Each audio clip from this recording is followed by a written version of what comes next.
Dr. Matt Jaremko, welcome to Shrink Wrap Radio. Well, thank you so much for having me. I'm pleased to be here. Well, I'm pleased to have you, and I want to congratulate you on your 2018 book, Trauma Recovery Sessions with Dr. Matt, Narratives of Hope and Resilience for Victims with PTSD. And what an important and timely topic that is. I believe so. We are living in a time where estimates suggest that almost 80% of people have experienced a major trauma sometime in their life. You know, I've been hearing that from other people that I've interviewed. And at first I thought, well, that sounds kind of far reaching. But as time has gone on, I'm kind of coming around to that. And as a matter of fact, I was just remarking to a friend over lunch yesterday, you know, I think I've got a little touch of PTSD, you know, relating to something that happened in my childhood. I don't want to go into it now. And it's never been a crippling thing for me, but it definitely affects how I am in certain situations.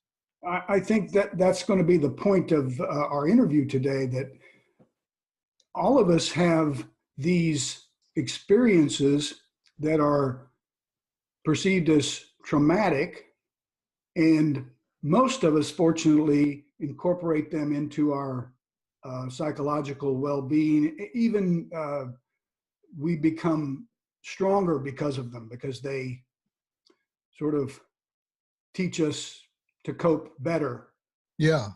But there's about 20% of people who have traumatic experiences that don't ever get that post-traumatic growth, and they continue with serious PTSD symptoms that color their entire lives. And Sure.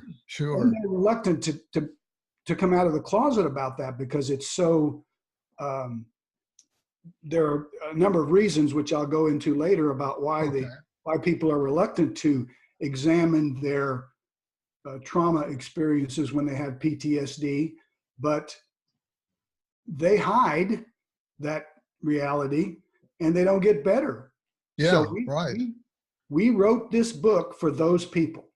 Okay, well, that definitely answers one of the questions. You say we, and before we go any further, do I understand that your co-author, Beth Felbaum, is a former patient of yours?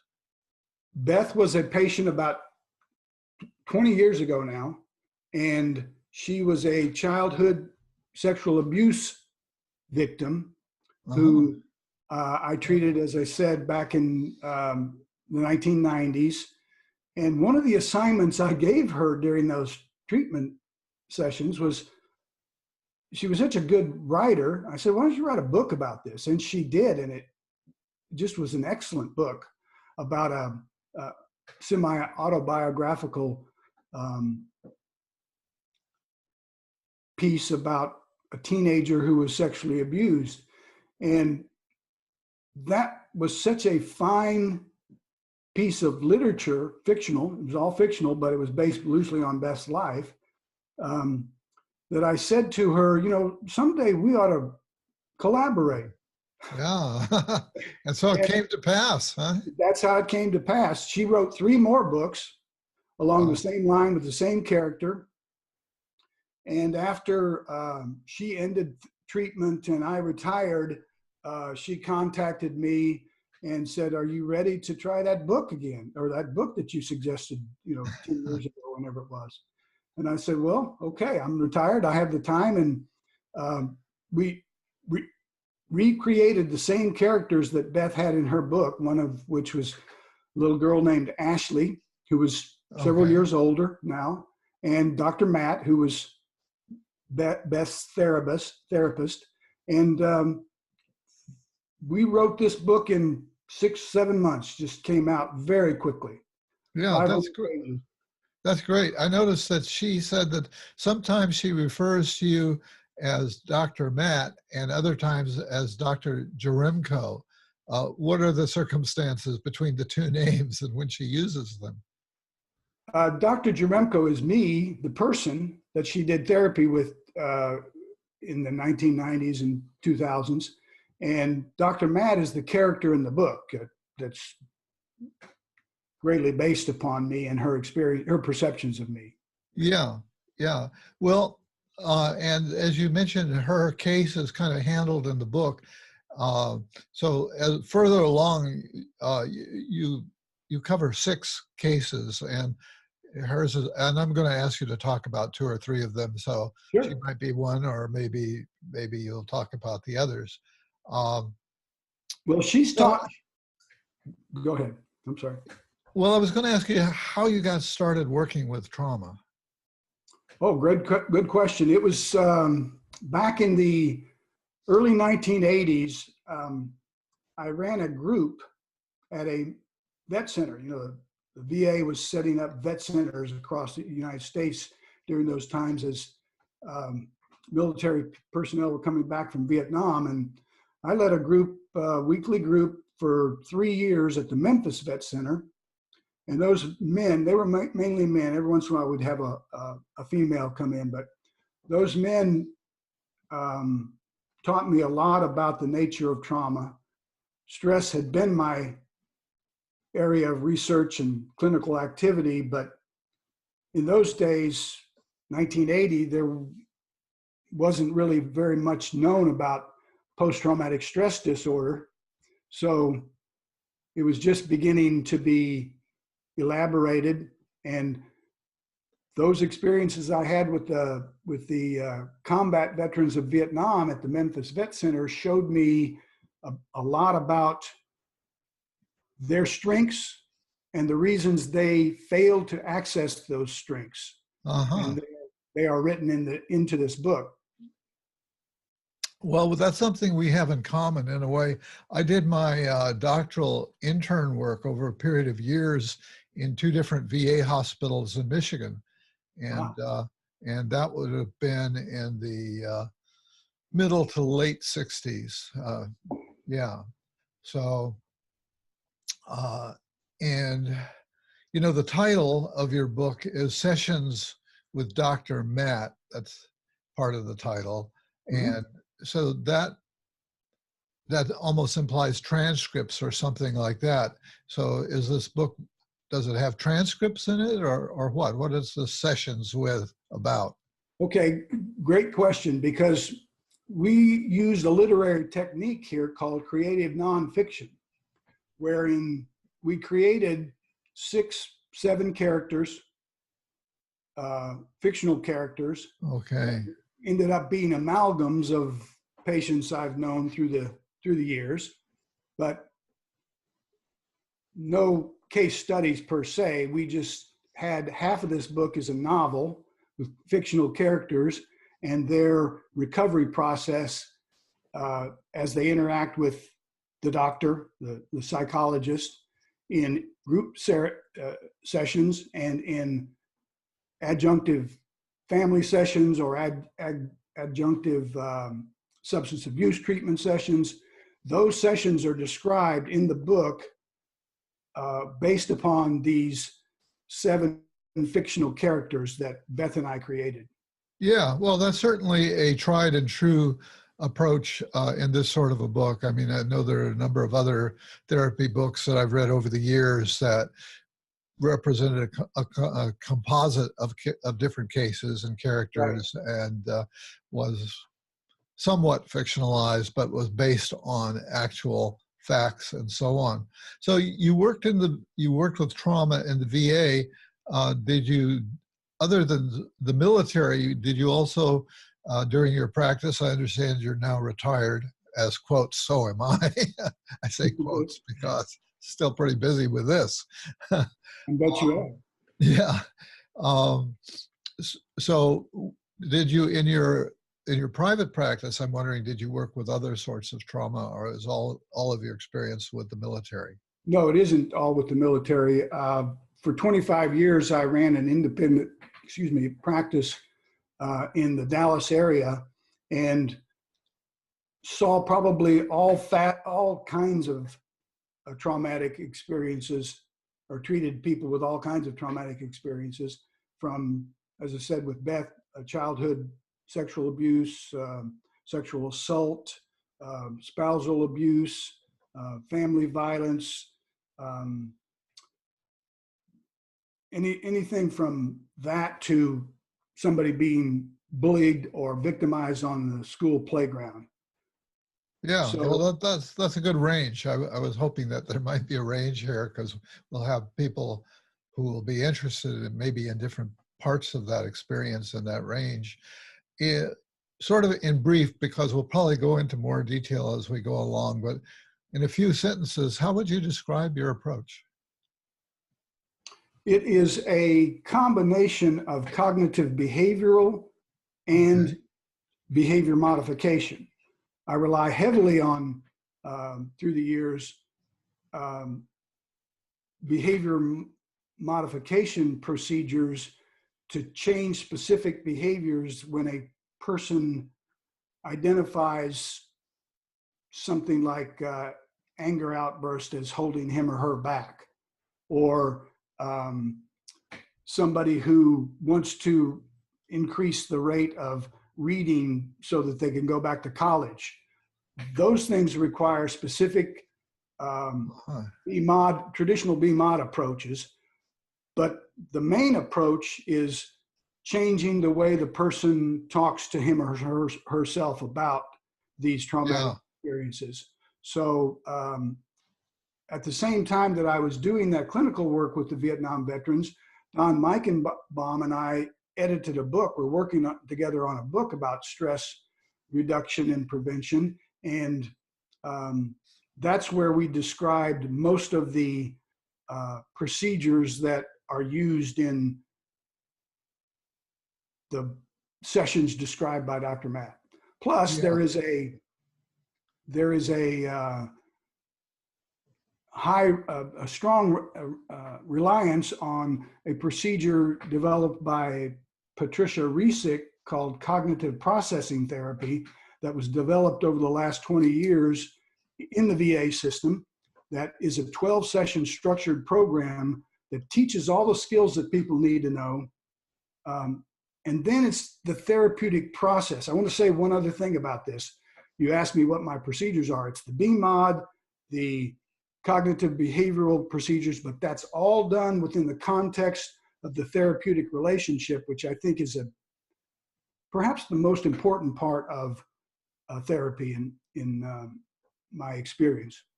That's interesting because, uh, I think back to the early days of behavior therapy, and it seemed like it was kind of very formulaic without much attention to that aspect. And and I agree with you. I think that's such an important aspect. And I'm glad to hear that there, and I suspect that across the field, there's more attention to that these days than back in the early days of the 60s. Well, you're right. I think that in the early days of the 60s, they were trying to just achieve some kind of recognition, behavioral clinicians were. But I think Yeah. they still had to do, my mentor, a fellow named Don Whaley, they had to have that therapeutic relationship. And Dr. Whaley was instrumental in showing me the importance of that and how one learns to be authentic with another human being you're trying to work with, while at the same time proposing these behavioral and cognitive behavioral procedures. So that was another purpose of this book, Dr. Dave. It was to show the what we used to call the non-specific factors of therapy. I Right. wanted therapists, whoever, if any therapists read this, I wanted them to see how an experienced therapist thinks and what he or she says at a crucial time, at watershed moments in therapy. Yeah. Yeah. And Good. of all the things that this book may succeed at, I would like that one to be one of the best, because in the end, it's a person-to-person interaction. Yeah, right. And that puts you, I think the quote schools of therapy are fading somewhat, declining, and Right? and partly for reasons that you're articulating right now, that the differences between what therapists do are not that great. They're not that great, exactly. There's more People, similarity. people emphasize them, you know, to put their flag in the ground and have a distinctive brand. That's at least how it used to be. And I think that's maybe going away now that we understand more about underlying brain processes, underlying communication processes, uh, Agreed. and so on. Yeah, great. And one of the approaches that I took in the book was to examine what we called the necessary and sufficient conditions of successful trauma recovery. And there are 4 or 5 of those that are examined in the book, one of which is this therapeutic relationship, this relationship not only with the therapist, but some guy. It doesn't have to be a therapist, because remember, these are people who are generally going to be reluctant to examine all that horror that took place in their past. So going to a traditional shrink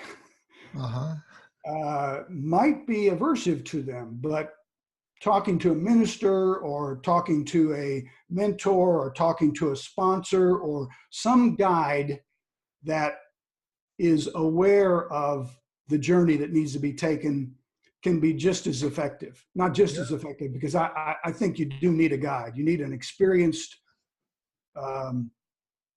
seriously trained person to help you with this recovery journey, because as you know, when the symptoms are severe with PTSD, they are very severe. They are frightening.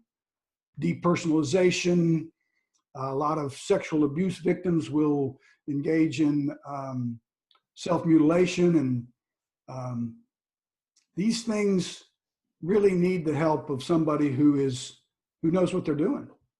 Yeah, well, there are, you know, people high up in the mental health hierarchy who are throwing their hands up and saying, well, there is no cure for PTSD.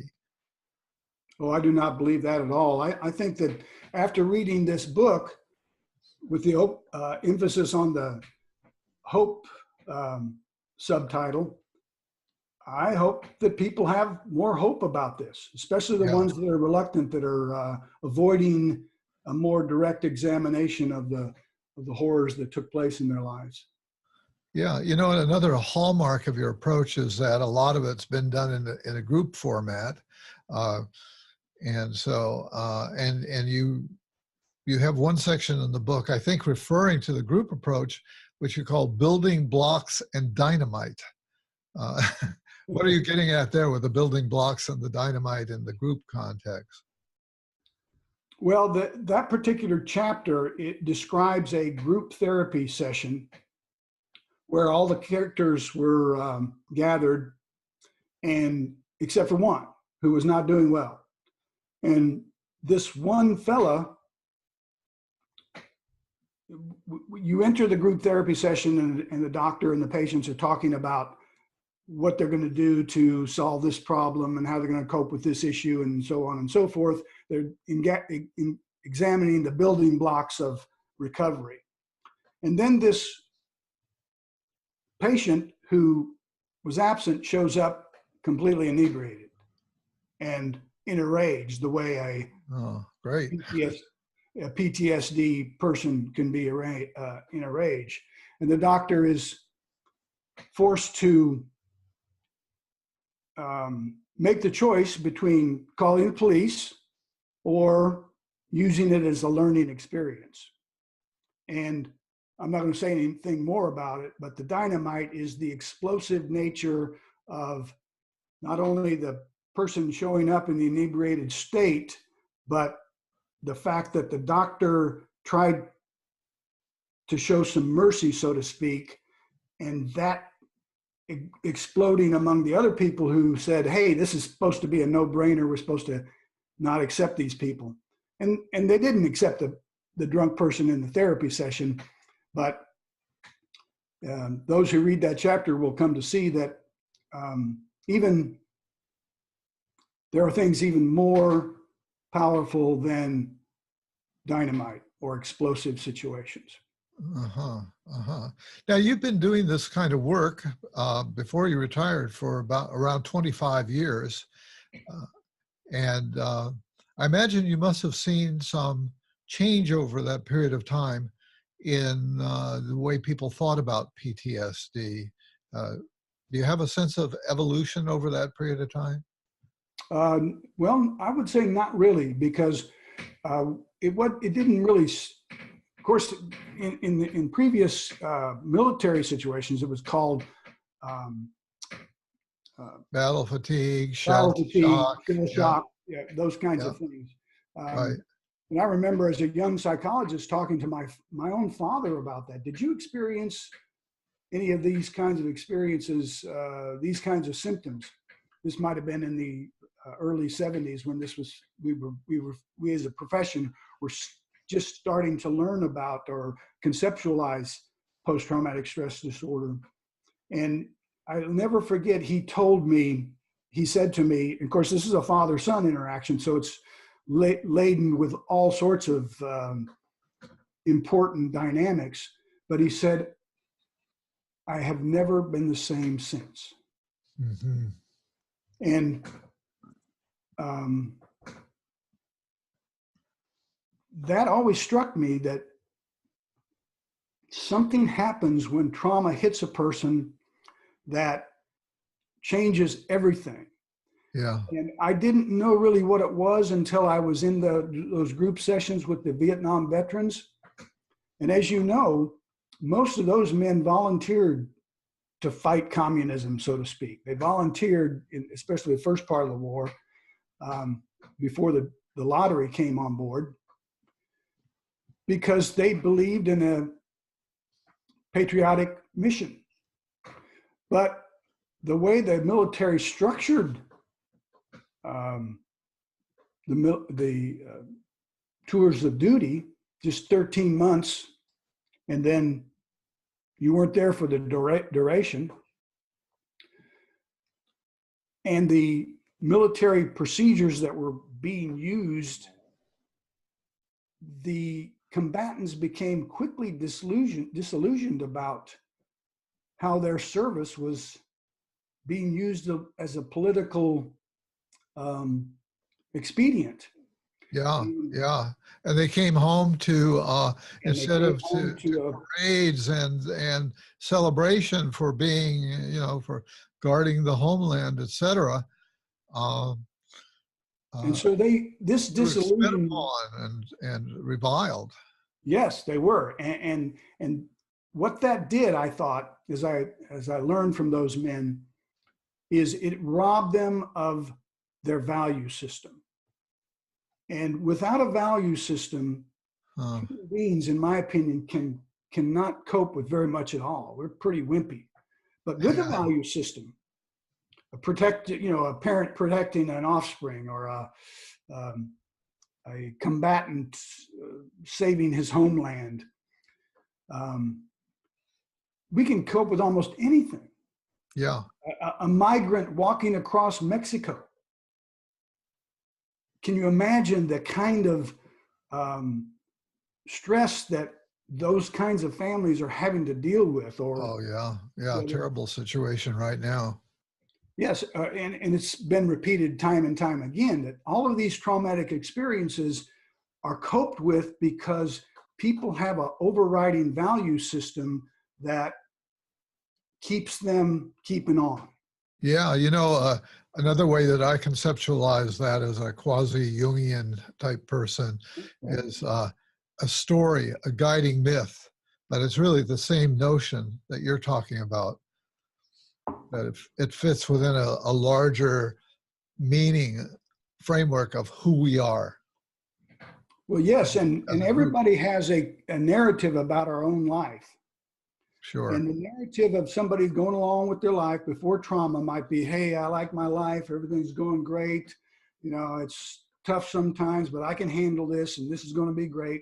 But then the trauma hits, and they're raped, or they're sexually abused, or the tornado blows away their house, or the house is flooded, as in Houston last year. And then the internal dialogue which, we are always engaged in internal dialogue. It is constant, even in our sleep, I think. As you're a Jungian, so you know that in our dreams, certainly. That's right. But that internal dialogue, especially for those 20% who develop, of trauma survivors who develop PTSD, becomes, this is horrible. I can't handle this. I can't see any way out of this. Nobody can understand me. I hate the way this is. I can't do anything about it. Help me. Leave me alone. So that internal dialogue, a normal internal dialogue gets changed after a shattered life into this excessively negative one that is lacking in self-efficacy and belief that anything can be done. And that can go on for decades. Some of those men in the Vietnam,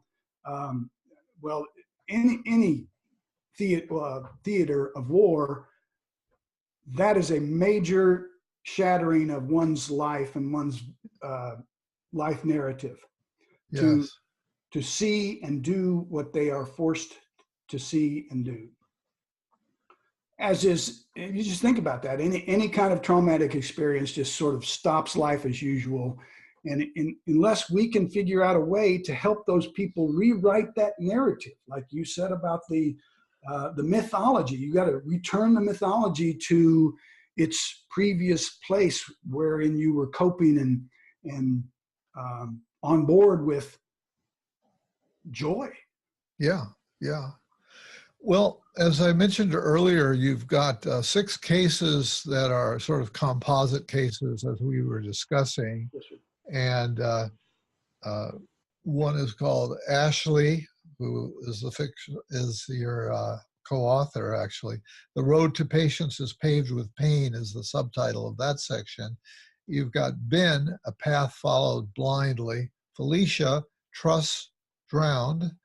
Hunter, Twister Visitation. And Jake, A Life Blown Away. And number 6 is Patty, An Emptied Life. So I'm wondering if you might want to step through 1 or 2 or 3 of those and what the larger point of each of those cases, there's some larger point that you're making. Yes, good. Yeah, so it's your choice. All right, the larger point that I'm making, I'll start from the top down, Okay. is that they all have a narrative. And we describe the narrative in the novel format, the novel sections of the book. By the way, the book is set up so that the behavioral scientific, the nonfiction self-help part of it is in non-italics, and the fictional part of it is in italics. So one knows when one is reading fiction versus nonfiction. In fact, somebody was telling me the other day that they read the entire italics part first before they read the rest of the stuff.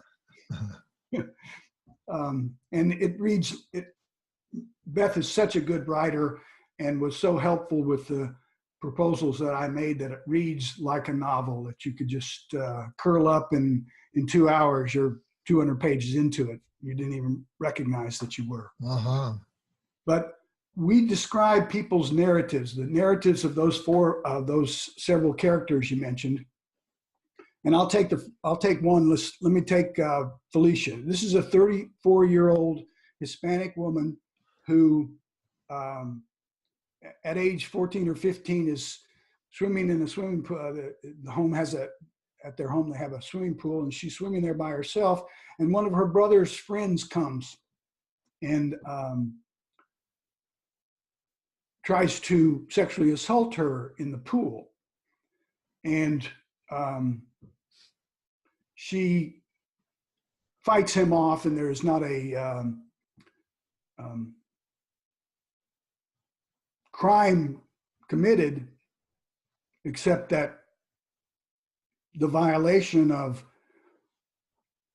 being choked and held down and escaping from it is just as traumatic as the full consummation of that. Well, I guess she thought maybe she was going to be killed in the process, it sounds like. Yes, she did. And so she has this experience, But as we listen to her life story, we find that it is a replication of a molestation by an uncle that she had much younger. And that is often the case with sexual abuse victims. As you know, they repeatedly get assaulted or abused because of the fact that if they don't learn how to fight back or cope with those situations, they do what we call the fourth F in the fight or flight response. They freeze. And Felicia is a person who, as she deals with the attempted rape, kind of gets better, but not really as much as the other people in the group, because she's still hiding about the molestation. Uh-huh. Yeah. And what you see in the novel is the narrative of the doctor, Dr. Matt, but more importantly, the group providing a caring, compassionate environment with just enough challenge that she discloses that about her uncle. And then her healing truly begins. Uh-huh.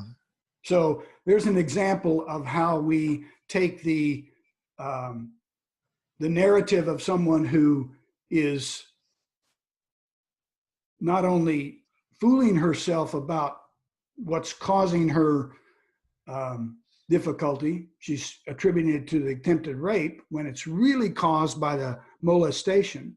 By the way, she develops a secondary eating disorder, an eating disorder secondary to this abuse, which you probably found this to be true. I did, that many times people with eating disorders have sexual abuse in their history.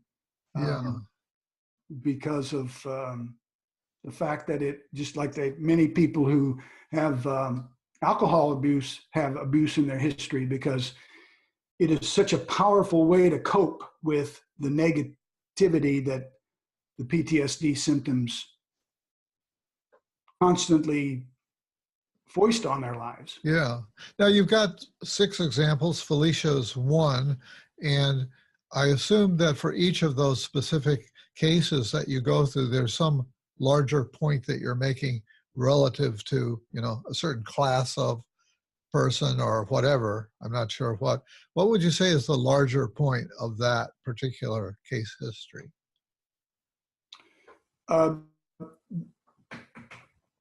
Each of those points are related to the 5 necessary and sufficient conditions that I referred to earlier. So in Felicia's case, one of the necessary and sufficient conditions is you have to become authentic about your life experiences. You can't hide from them anymore. It doesn't mean you have to wear them as a sackcloth and immerse yourself in an implosion type therapy, but you have to identify and take small steps toward being more authentic. I called them not only in the book, but I called them in the treatment, the years of the treatment that I did, it leaps to the truth. You're running from the truth about this, and you need to take a bit of a leap to it. You don't have to, take out a billboard about what happened to you, but you need to be more authentic, maybe starting with me, or maybe that's why I espouse a group therapy session, because people who have PTSD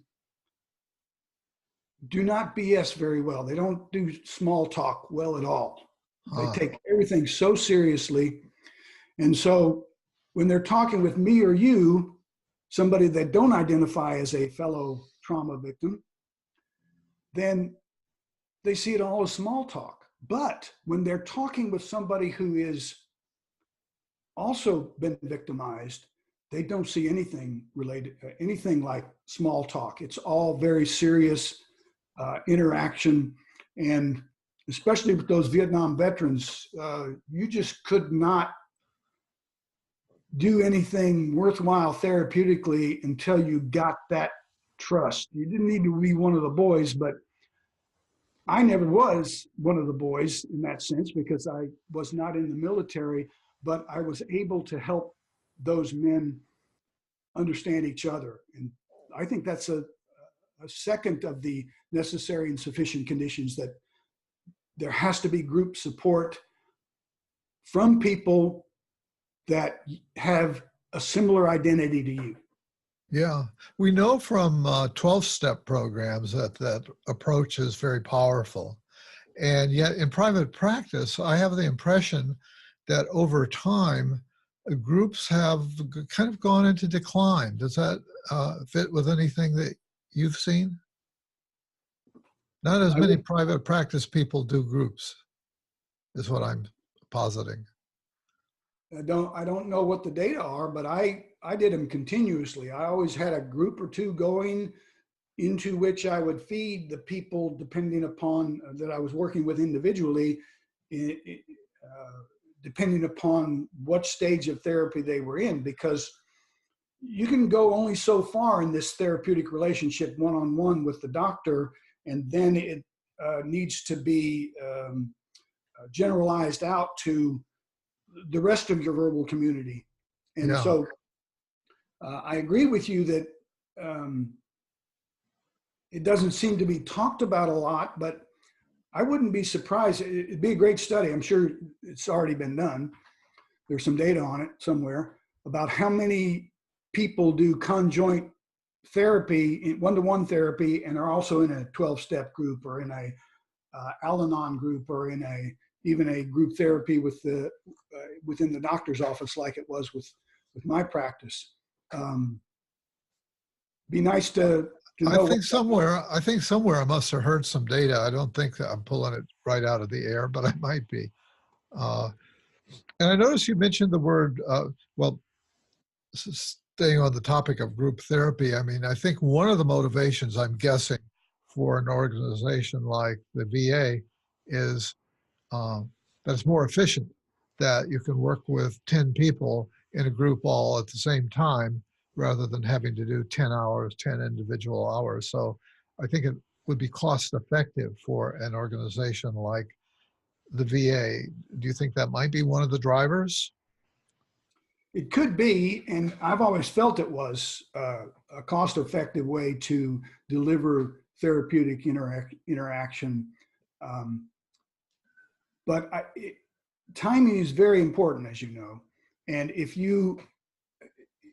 all you're trying to do is present or treat an issue or issues by group means because they're efficient, then you're going to get many people in that group that are not ready, and that's going to destroy the group process for everybody, because there's nothing more loud in a group than somebody who's pissed off or not on board.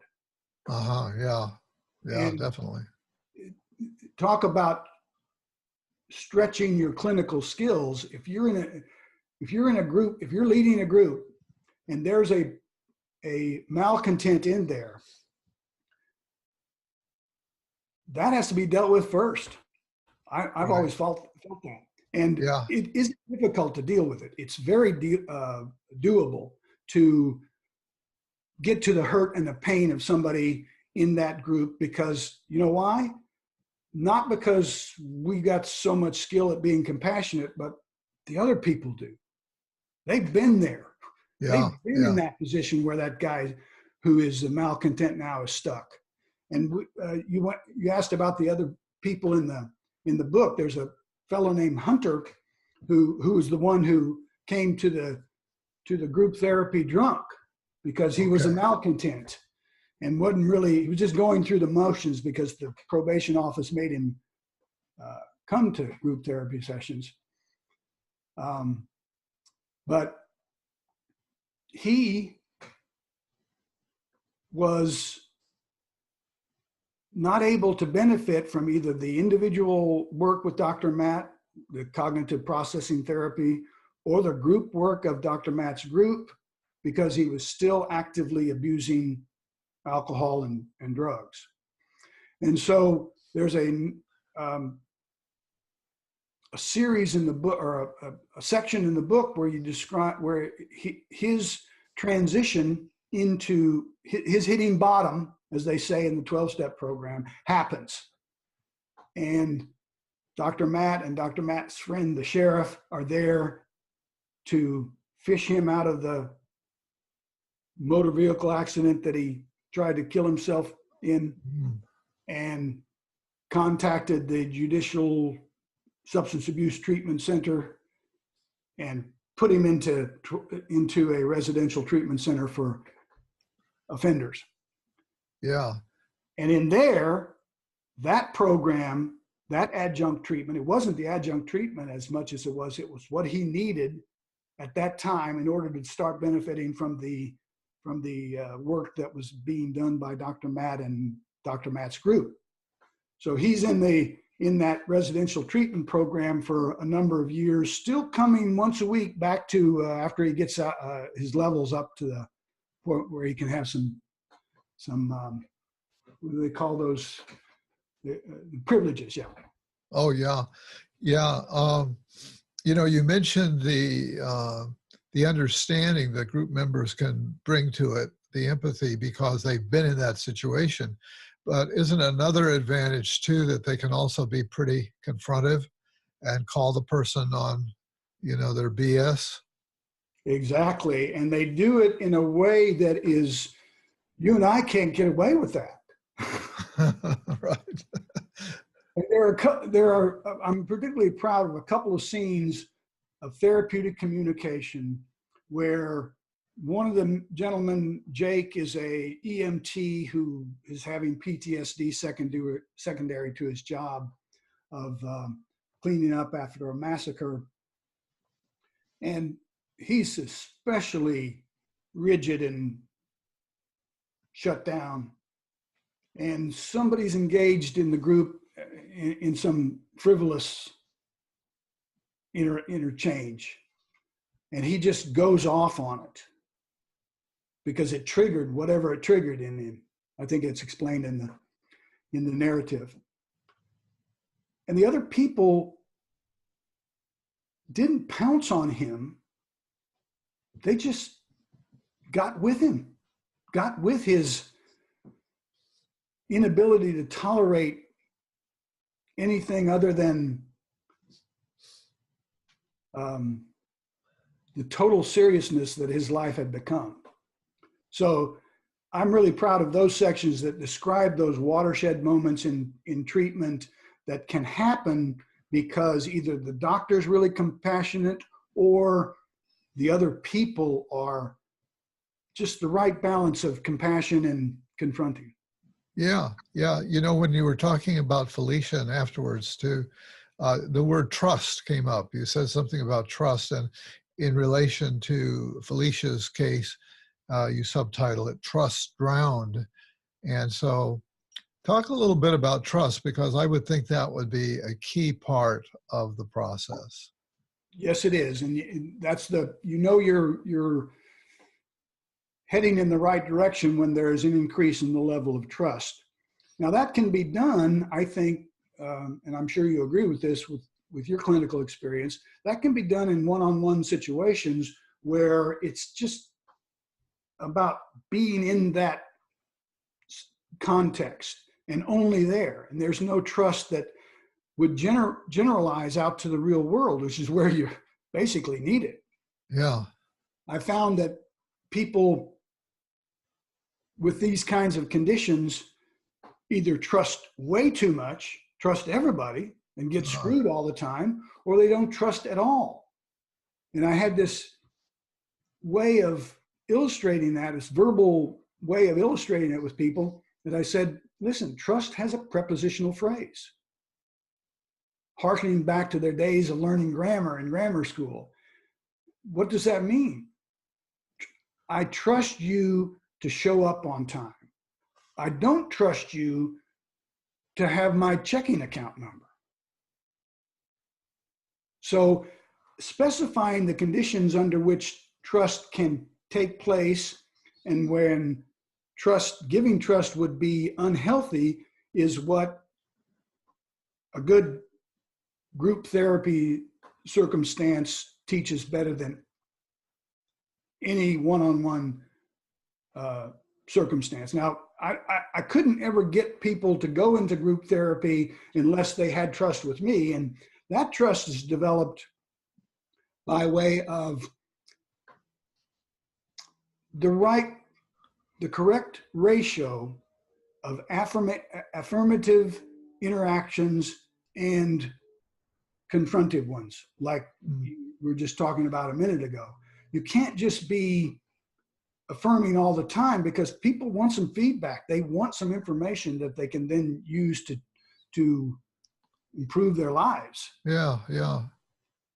But you can't just be negative all the time. And I, through the years, developed a ratio of about 3 to 1.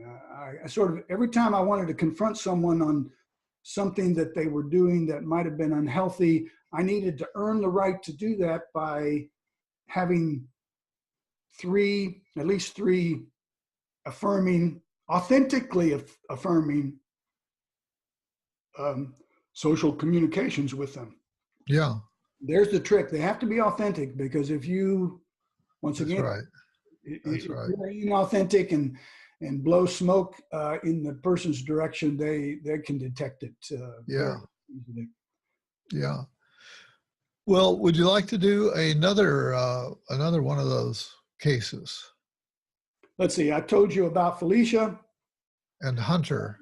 and Hunter, and a little bit about Jake, the EMT, who had to respond to a mass murder scene. God love those people. I cannot imagine what that job must be like. Right, right. And a coincident with, I'm speaking parenthetically now, but coincident with the VA, you're starting to see more and more treatment programs that combine combatants and first responders, because it's a very similar kind of a stressful experience and post-traumatic reaction. Yeah. So what happened to Jake, is important because of another of the necessary and sufficient conditions. I've already talked about the importance of the group process and the importance of authenticity. The third thing is addressing what I came to call during the Vietnam, the vet center years, the values vacuum. Because of their experience, they lose this sense of what they think is important in life, and there is a vacuum, and they wander around trying to fill it with pretty unhealthy stuff. Well, Jake, before he had this traumatic event of cleaning up at the massacre, was a very reverent, religious-oriented person, the son of a preacher, and believed in Southern Christian beliefs across down the line, across the board, whatever the phrase I'm trying to turn here is. But after that happened, he loses that faith. Yeah. And he is really empty and enraged. And the book describes the doctor's sensitive ways of trying to handle Jake's values vacuum. And the group, because Jake was one of the malcontents, because he was hurting so badly, when you have such a large overriding value system and it's whisked away from you, you're empty and you're in huge pain. Right. And we try our best to describe that in Jake and his circumstances and the ways that the procedures and the group process can lead him back to rehabilitating or reclaiming a value system that he can believe in again. Yeah. He can't believe, it's got to be changed because he can't believe anymore after having seen what he saw, but he has to have something. And sometimes I heard myself saying to people in that therapy room, you know, maybe you need to be talking to the preacher, to your minister, as well as me, if that was the value system that was disrupted. Let's say after the divorce, a divorced father loses contact with his children because, you know, of his own contributions for sure. Yeah. A big part of their lives had to do with attending church and all that that entailed. And so that person, so there's a spiritual dimension to this, and it may not necessarily be Christian, but we all have a kind of a spiritual hunger at some level and end up with some sort of a structure, perhaps. yes. And if that gets blown away, then we're kind of lost. You know, you mentioned the 5 factors, and I think you've told us 3 of them. I'm wondering what the other 2 are. Yes, I think I've told you 4. Finding a leader. Okay. I am looking up something on my other computer. I got 2 computers going on. Remind me not to forget. So finding a guide or a mentor, recognizing and replacing the lost values, learning group involvement, increasing authenticity and truth seeking, and finally, well, I've already talked about the 5th one, learning new instrumental and coping skills. The bulk of the work that's done with cognitive processing therapy or stress inoculation training, or even some of the exposure treatments, you know, eye movement desensitization and things like that. People need to learn microscopic skills of how to keep their breathing. There's a lot of reference in the book that the doctor trains the people to recognize each other's tension and breathing disruptions, and to remind them to, hey, Jake, breathe, take a breath. And so when somebody does that, the group often will say, good sigh. Yeah, good. I was impressed too that you've got a section on evidence-based therapy. And for a guy who was in the trenches for so long, they didn't talk about evidence-based until fairly recently. And I've been impressed by the therapists that I talked to. I heard the term evidence-based, and I thought, you know, the APA was pushing it. And I thought, well, that's kind of an easy thing to give lip service to, but I wonder how many clinicians are really going to jump on board with that idea. I've been surprised in the interviews that I've been doing that it seems like clinicians really have taken that to heart. And, you know, you're a senior guy, and you're talking about the importance of evidence-based too. Yes, and I think that there's more and more data, very good studies with serious clinical populations, especially within the VA system. I mentioned Patty Resick before. They have done decades of double-blind, fully controlled treatment programs demonstrating that this particular part of cognitive processing or that particular part of stress inoculation is necessary or enhances the treatment outcome this number of %. So those data are very impressive. And not only are they very impressive, they are being put into a form. This is why you got this award, by the way, from the APA. I think you give psychology away very well. Remember George Albee said that years and years ago. And what they're doing with these evidence-based treatment studies is they're now dispensing them on the internet.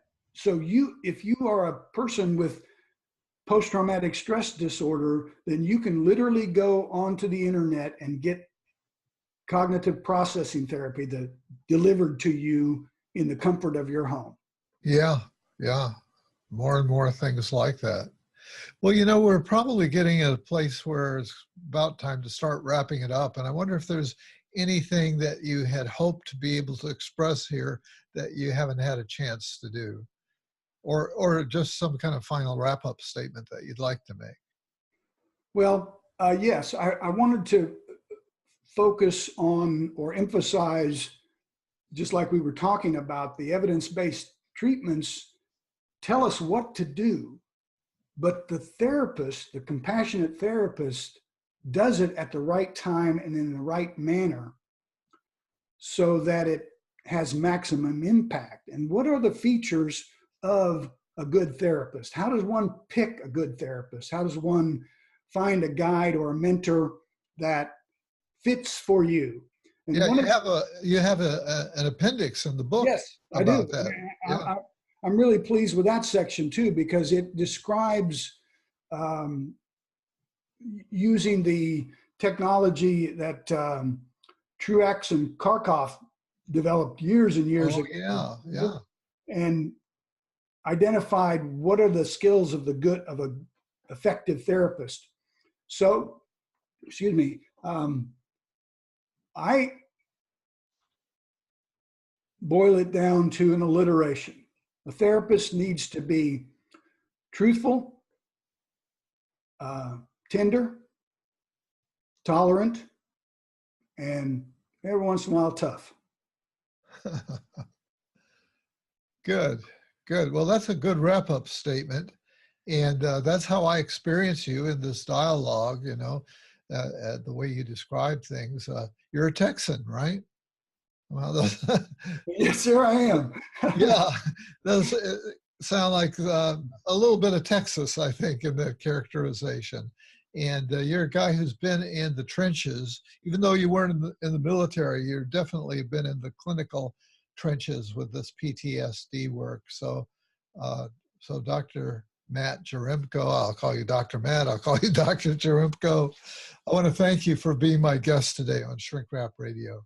Well, I want to thank you very much for having me and letting me talk about what has now become my passion in life, to see if we can spread this book out around to let people read it in the comfort of their own home and consider seriously a different way of dealing with the traumas of their lives.